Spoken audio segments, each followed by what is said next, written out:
माई के जन्मदिन बानू, जाए से पहले उनकी खातिर कुछ बना के जाए। तार सारा मेहनत पानी में चल गई। काहे की सारा अरेंजमेंट की जिम्मेदारी मीरा ले दिया। आवत हो क्यों माँ की पसंद के केक लेके। देखो कहावत बिया रीति में खा ले। सही बताओ, बिया भइला की बात लइका मेहरारू अपनी माई बाप के भुलाए जाओ।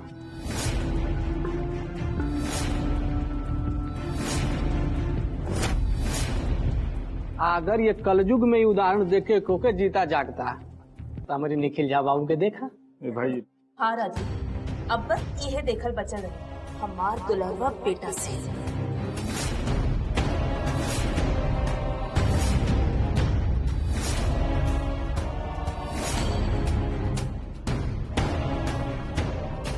तू खुद बतावा हमरा, ब्याह के बाद से आज तक हमरा खातिर तोरा लगे कबो समय रहेगा?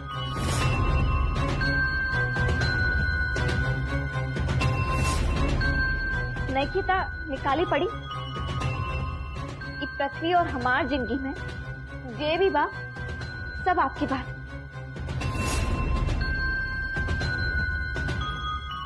हम परसों सोमवार के चल जाए और सबसे पहले मैंने आपके जन्मदिन।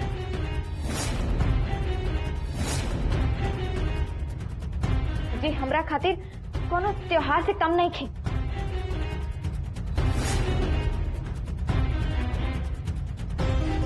श्यामा, तहार सोच तो बहुत निमन बा, लेकिन अभी माँ के जन्मदिन से बेसी जरूरी बा नंदू।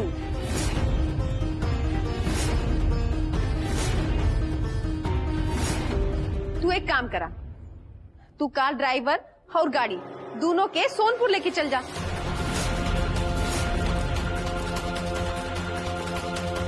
और निखिल बबुआ ऐसे रुक जाई हैं, दोनों काम हो जाये, सब खुश।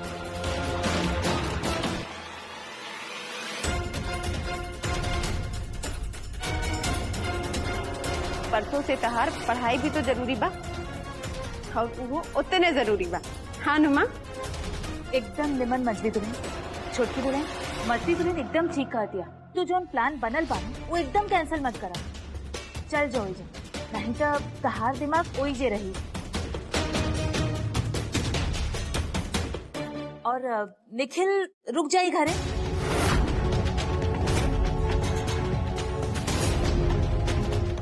और तू यहाँ की चिंता बिल्कुल मत कर, तहार के एकदम सही सलामत घरे रखल जाएगी। जैसन आप कहीं माई।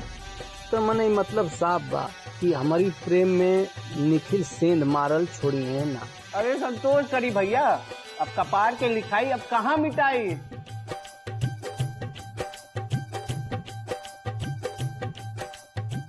अच्छा मछली तो नहीं, मीरा के भी न्योता जरूर भेजना। ओकरे बिना हमार जन्मदिन एकदम अधूरा रहेगा।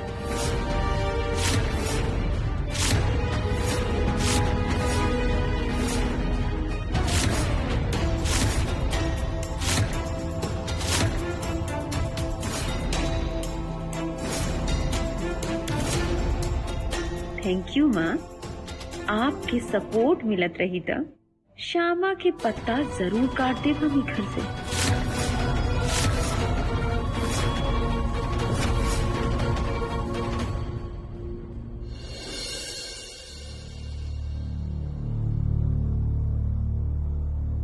ममता, पोता पोती हो गई, लेकिन अभी भी कभी कभी बच्चा लेखा बात करे लो। का मतलब? अरे कौन जरूरी बा वो मीरा के दोबारा घर पे बुलावे के। अब का ई कोई बात थी हम आपसे अनुमति लेके करब। देखो ममता, ये घर तक ठीक बा, लेकिन केहू के अपना जिंदगी में लावे से पहले 100 बेर सोचे के चाहिए। अच्छा, तो श्यामा के हमार जिंदगी में लावे से पहले, हमार माथा पर थोपे से पहले का आप हमरा से कब पूछ ले रानी, कुछ कहले रानी का? अब जौन बात पे हमरा खुशी मिलता नु तो बात पे रोक लगावे के आप बिल्कुल प्रयास भी मत करी। काहे कि मीरा के हम आपन को तो बहुत पहले मान ले रहे। अरे निखिल के पत्नी के रूप में हम ओकरा पहले ही स्वीकार कर ले रहे। हम असलियत में ना सही, कल्पना में ही सही, लेकिन जी लेवे थी। हमरा अपन जिंदगी अपन तरीका से जी लेवे थी। हर सवेरा एक नया उम्मीद से हमार आंख खुलेला। अब हमरा टूटे दी। Good night.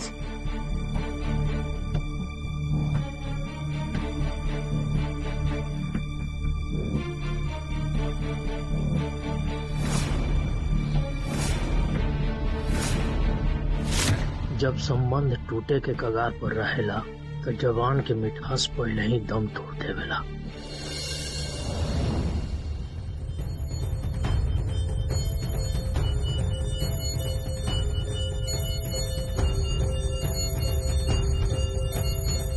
अजीब असमंजस की स्थिति में फंस गई बानी हम।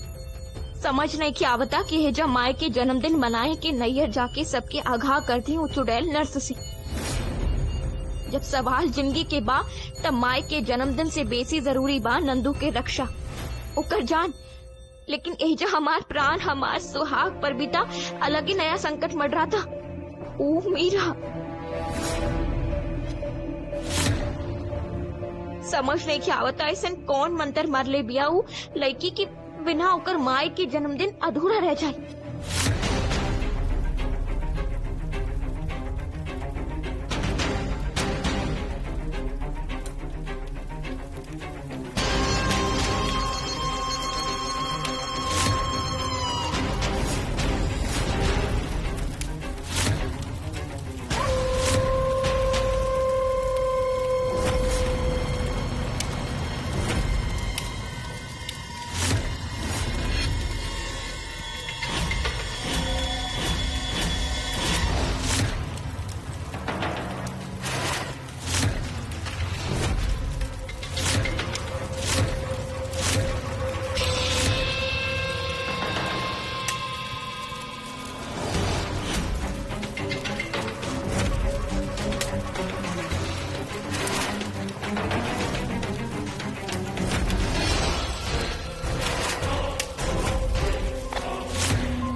जे तरह से सब उकरा प्रति अपन प्रेम प्रदर्शन कर रहे हा, अगर बात बात में कहीं ई घर में ऊ हमार जगह ले ली तब फिर कहाँ जाइब हम। देखे में तो साचो बहुत सुंदर भी है।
नाना ऐसा कबऊ न हो कि हमार घरवाला के नजर में असली सुंदरता था रूप ना गुण बा, और उस साचो बहुत प्रेम करेली हमरा से।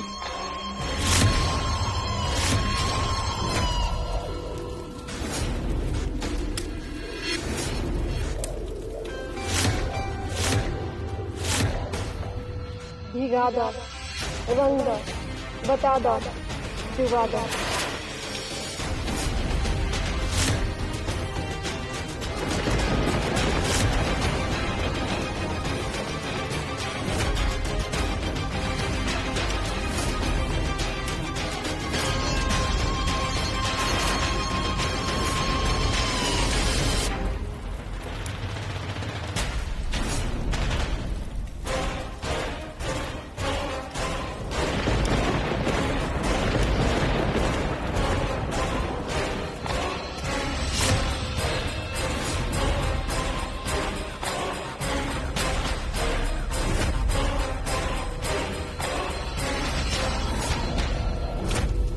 निखिल झा, निखिल झा, निखिल झा।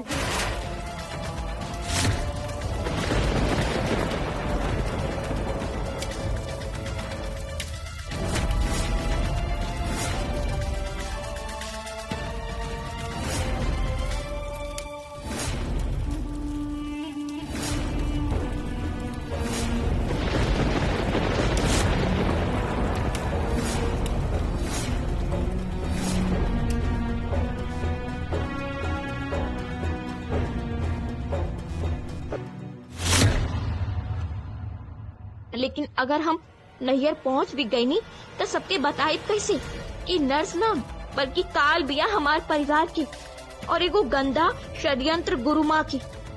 हे कृष्णा, माथा काम करे के बंद कर देले बा, हमार बुद्धि एकदम साथ छोड़ देले बा।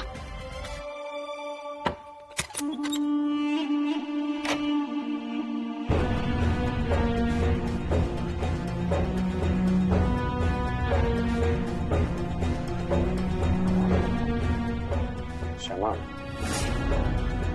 जेकर नैया के खेवैया स्वयं भगवान कृष्ण ओकर नैया कभो बीच मझधार में ना फंस सकेला।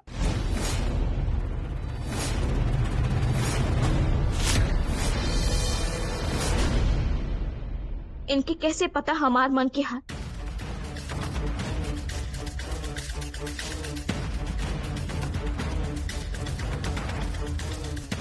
कभो कभो जिंदगी में दिल और दिमाग में प्रचंड युद्ध छिड़ जाला, तो ऊपर खाली दिल के सुने के चाहिए। एक काम कर, आप अपन नैहर चल जाओ।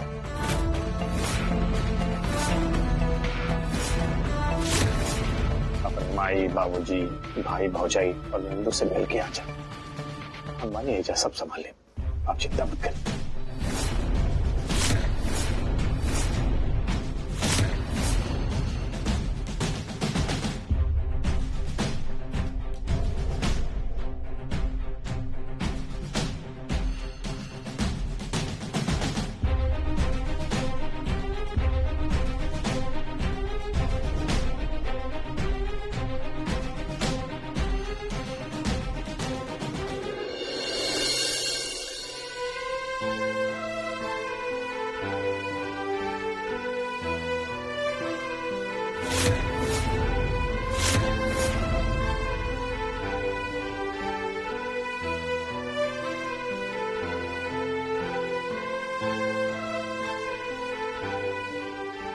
Good morning. मतलब सवेरे सवेरे बन ठन के तैयार हो गए। इतना जल्दी बा नैहरे का ट्रेन पकड़े के? मुंह से जल्दी बा हलवा पूरी और खीर बनावे की। याद नहीं थे माई के जन्मदिन बा आज, ऐसे कैसे छोड़ दे हम? श्यामा स्पेशल तो बनबे करी आज। मतलब खिया खिया के हमरा के मोट बनावे के पूरा प्लान बा। देखा हमार नींद भी टूट गई, अब नींद आई कि ना हमरा के मालूम नहीं थे। आपकी हलवा पूरी के नाम सुन के तहाली से सोत रही ना था, खुशबू से पूरा नींद उड़ जाए। हम गेट लगा देता नहीं, जब एक बार बन जाए तब फिर उठा दे। तबले सपना में देखत रही गोल गोल पूरी कैसे छनेला।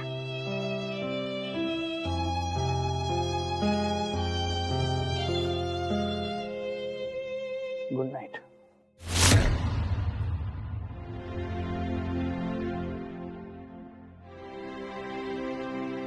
हे कृष्णा, आपके हवाले करके जाता नहीं हम आपन सुहाग। हमार शरीर नैयर में रही लेकिन मन एजा इनके लगी। संभाली आपन भक्त के।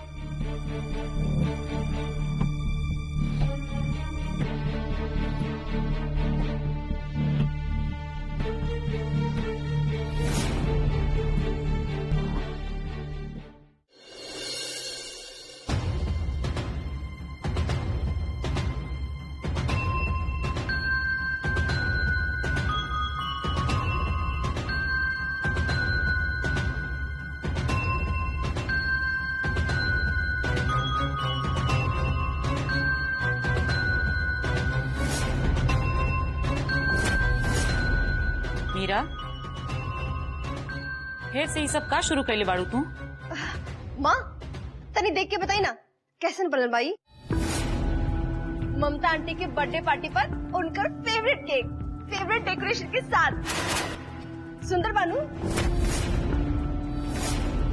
माई बानी तहा हमरा से ये आंख मिचोली मत खेलिया। आंख मिचौली का मतलब आमा? तनी ठीक से बताई नू।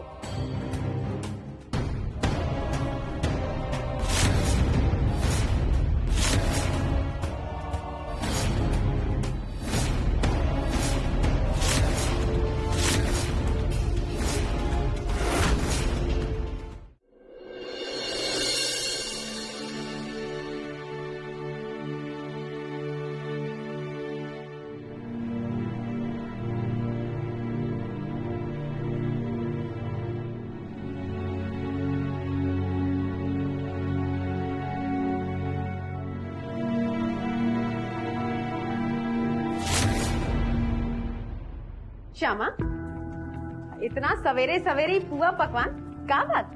अरे मजली दीदी, आज माई के जन्मदिन बानू, ता सोचनी जाए से पहले उनके खातिर कुछ बना के जाए। अरे वाह, देखी श्यामा, तारा एक बार पूछ लेवे के चाहिए। अब देखा तार सारा मेहनत पानी में चल गई। काहे की सारा अरेंजमेंट की जिम्मेदारी मीरा ले दिया।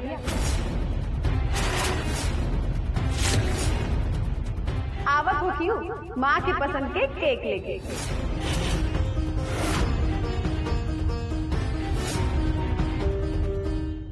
है शुरू हो गई तहारी पुरान तमाशा। बंद कराई कुल, ना तो तमाशा बने में देर ना लगी मीरा।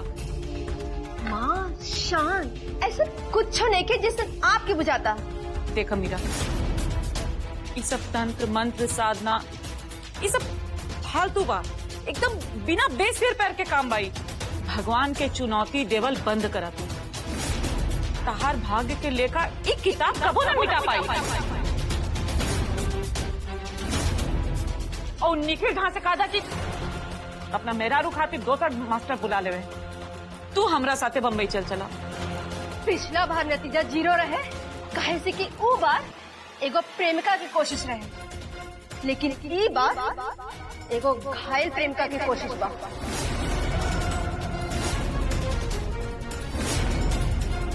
अगर ई बार 0 के 100 बनावे खातिर निखिल जाके खून से सिद्धि करी के पड़ी ना, तब भी हम पीछे ना हटब।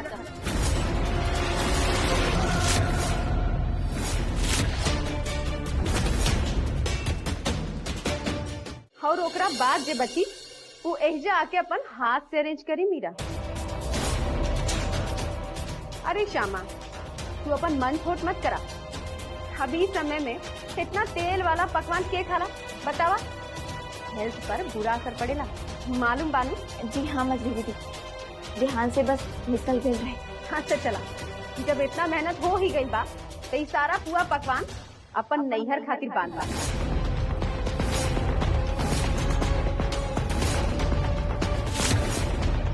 तू लोग के तो आदत बानू इतना तेल वाला पुआ पकवान खाए के। इतना तेल मसाला, वो तीखा खट्टा, वो लोग जरूर खुश हो जाये इतना पुआ पकवान देख के। हाँ मछली दीदी, अब हमार गांव में तो सब लोग यह कुल खा के पसाए बाड़े। बिल्कुल ठीक कहनी आप मछली दीदी, सबके मन कितना खुश हो जाए, और खास करके नंदू भी। और कह दिया कि हमार सास के जन्मदिन के भोज के पारस बाई। तहार नैहर में तहार ससुराल के मान भी रह जाई और अन्न के स्थान भी मिल जाई। अच्छा चला, अब तू निम्मन से जइहा और जाके खूब मजा करिया। इतना समय बाद जाता रू अपन नैहर। चला, अब तनी हमहू तैयार हो जाता नहीं, मीरा आवत होगी। बाप रे, 1000 काम पड़ल बा वैसे भी। अब जितना मजा बा पार्टी करे में, होकर व्यवस्था करे में, उतना ही माथा के दर्द। चला, बाय श्यामा।